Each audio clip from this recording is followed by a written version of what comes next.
everyone. Good morning. So it's my pleasure to introduce today to you to Mr. Matt Szwedzicki, the CEO of West Cobar Metals with ticker code WC1, Whiskey Charlie 1. So West Cobar Metals is a minerals exploration and development company focused on critical minerals within Australia and the US.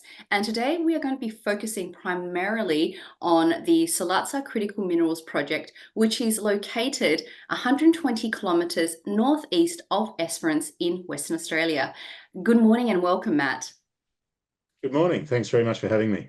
So Matt, to start off here, could you please provide a bit of an overview about the West Cobar Metals and its flagship asset, the clay-hosted Salazar Rare Earth Elements project located in Western Australia?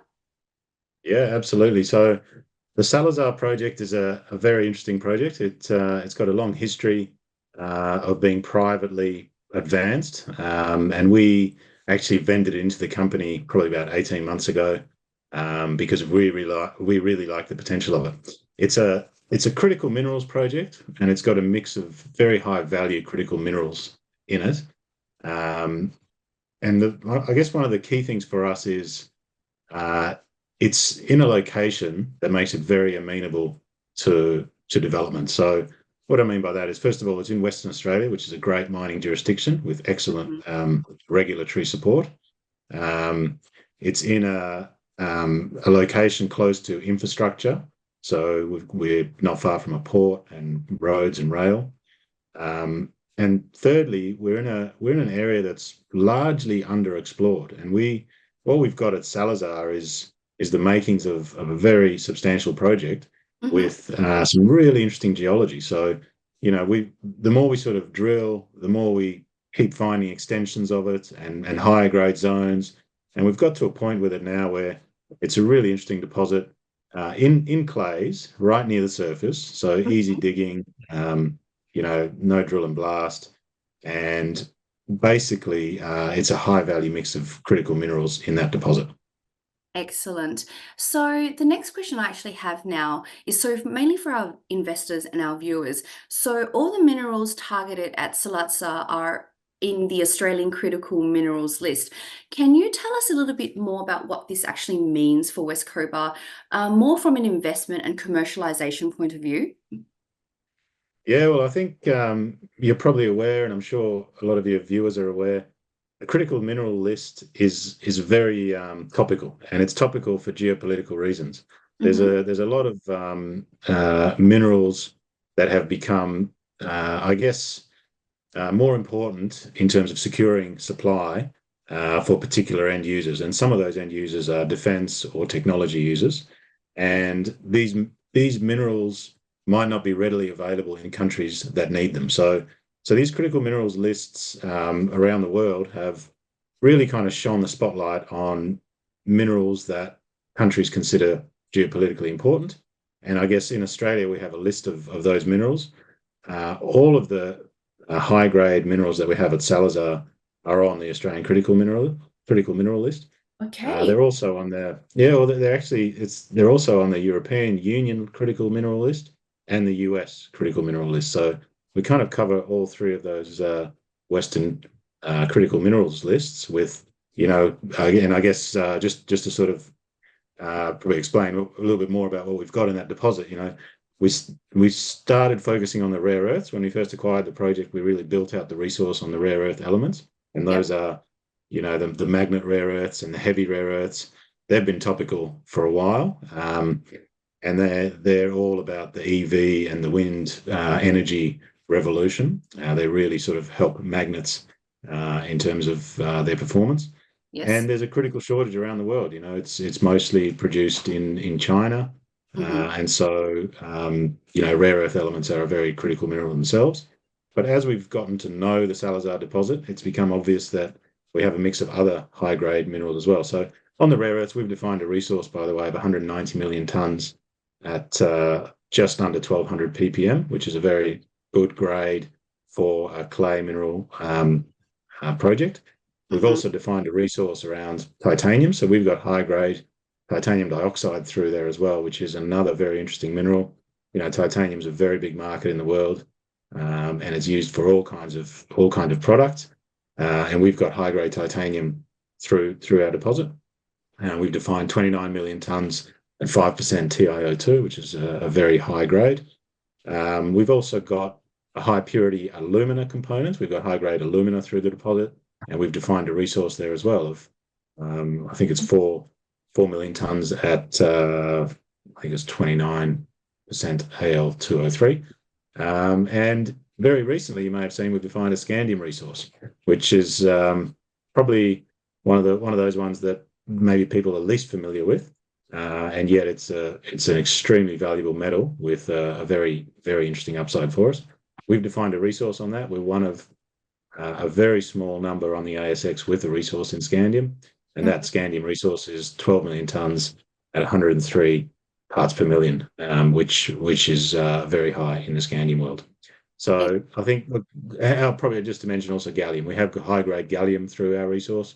We haven't put a resource number on it, but it's something we're considering as well. But those combination of those five minerals really kind of tick all the boxes of that critical mineral list. So thank you, Matt.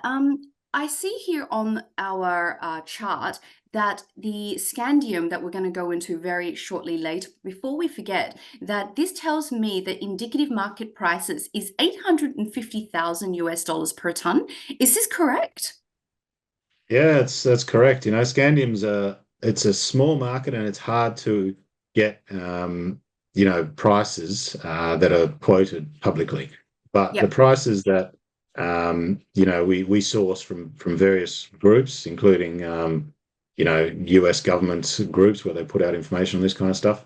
It's an extremely high value metal, and the oxide trades around 850,000 US per ton. Sometimes $1 million US per ton, and then if you reduce it to a pure metal, so you take out the oxide part, that has traded in recent times between 4 million to 20 million US per ton. So extremely valuable metal.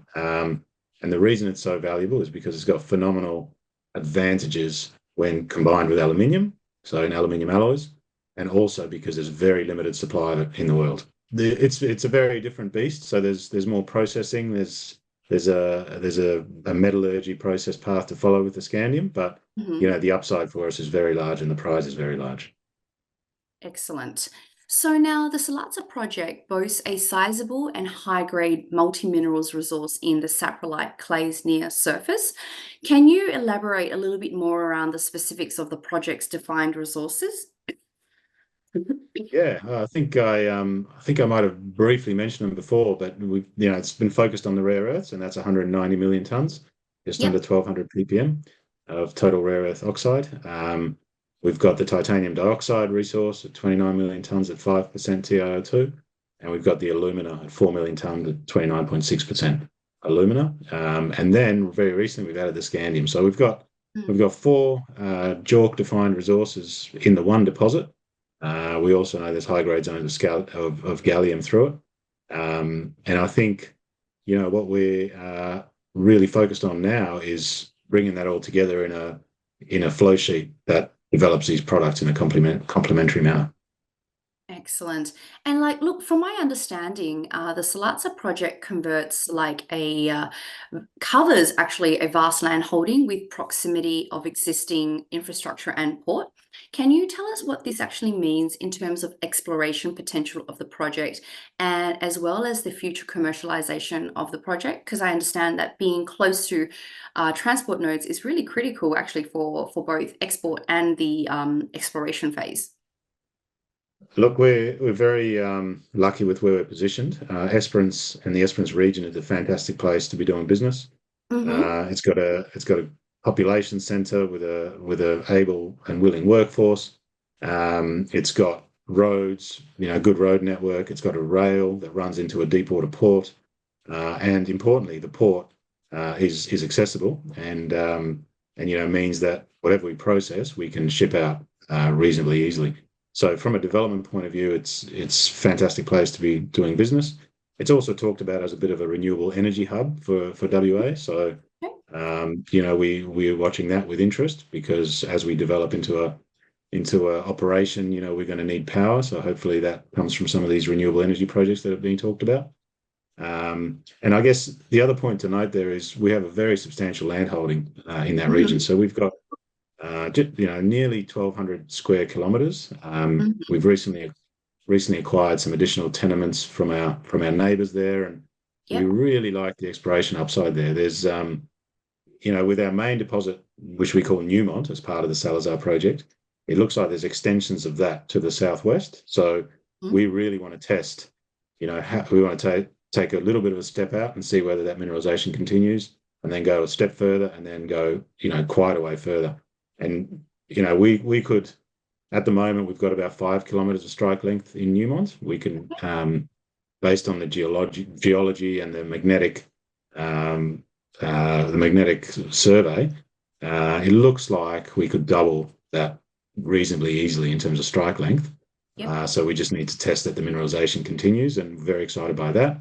But that's only one part of that tenement, of those tenements. So we've also got additional areas that we're looking at that look prospective for a number of different minerals. So we're evaluating all that as we speak.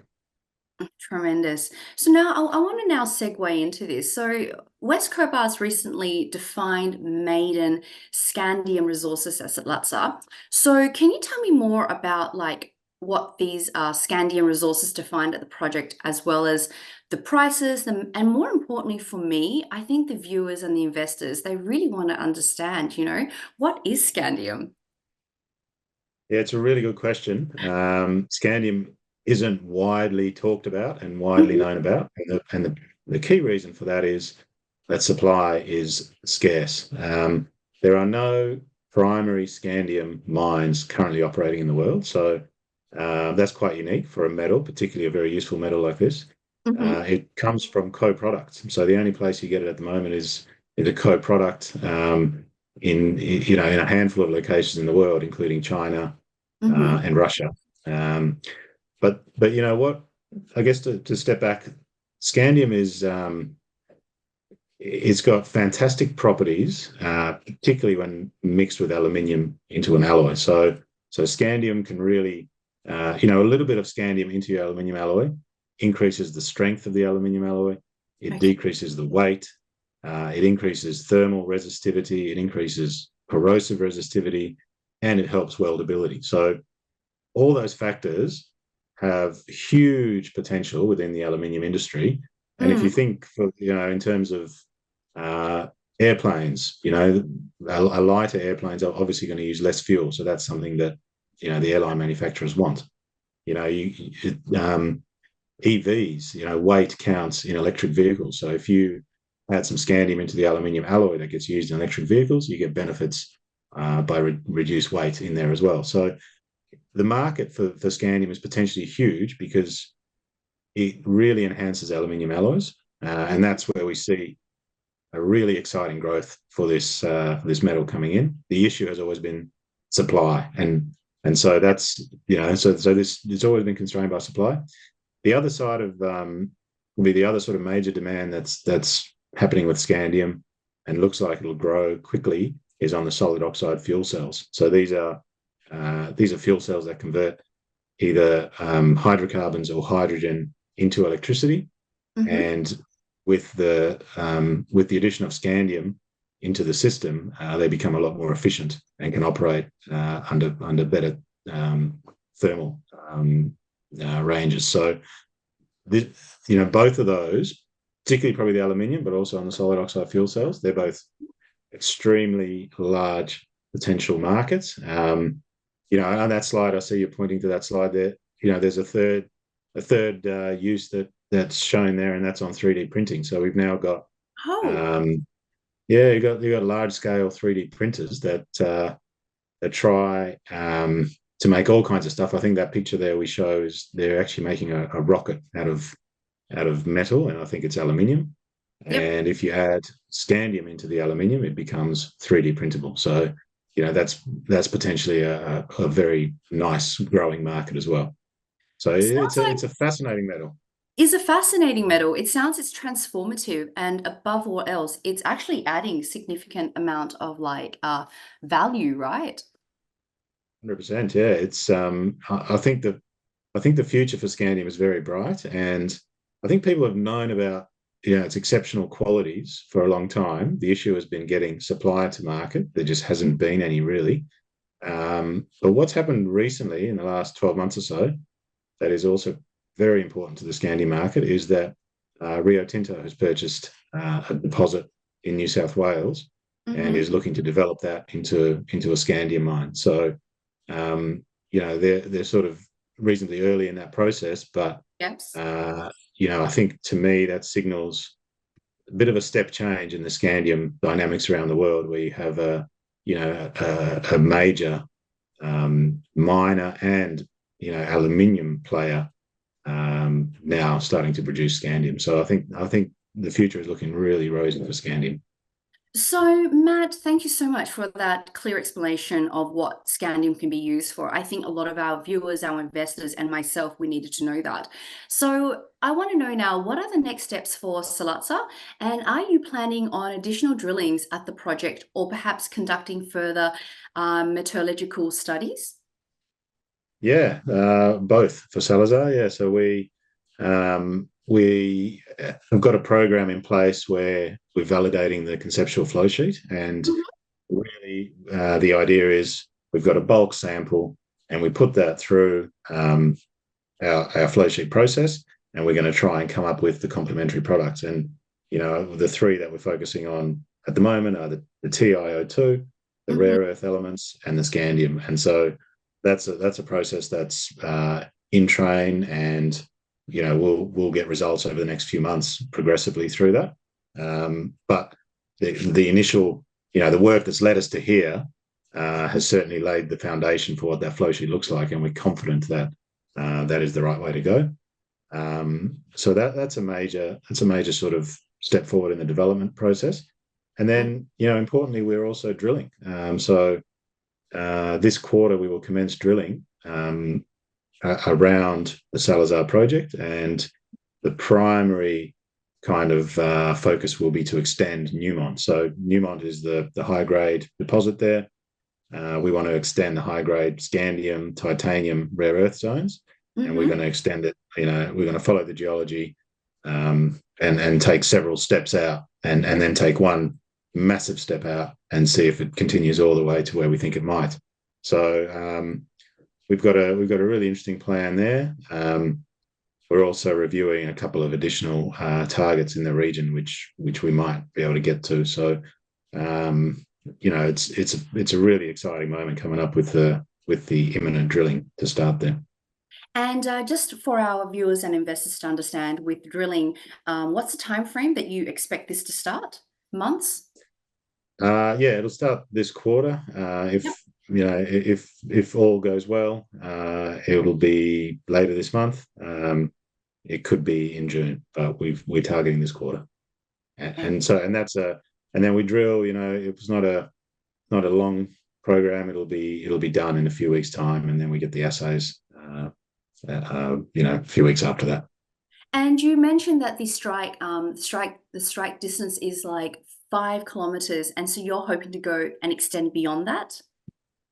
Yeah, absolutely. So we're drilling just beyond that, Mhm. and then we're going probably another 4 or 5 k's beyond that, and then we're sort of going 10 k's beyond that. So we're really, the idea is to just see whether it's as consistent in the mineralization further down along the strike length that we think it might be.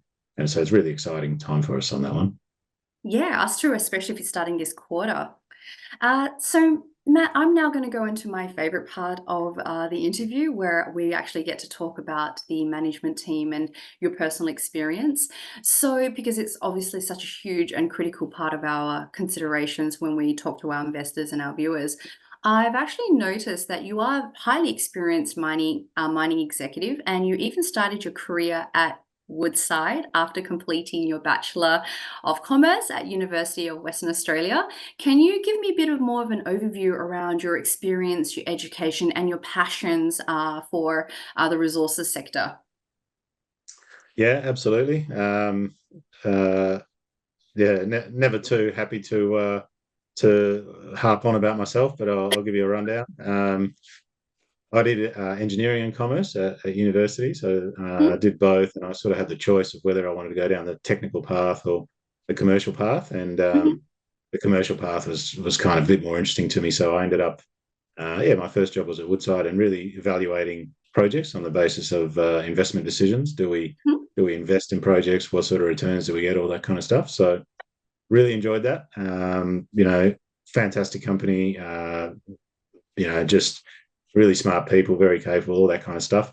After a while there, I realised I probably was a bit more entrepreneurial, and I'd like to go and do something, on the smaller end of town. So that's where I sort of moved to the microcap and junior space, and I've had, my career has been a mix of oil and gas and minerals, but it's really it's all been in resources, and resources just fascinate me. We're so lucky in Australia to be able to have the resources that we have, be able to develop them, be able to progress projects. It's a very exciting career path, I think, for me anyway.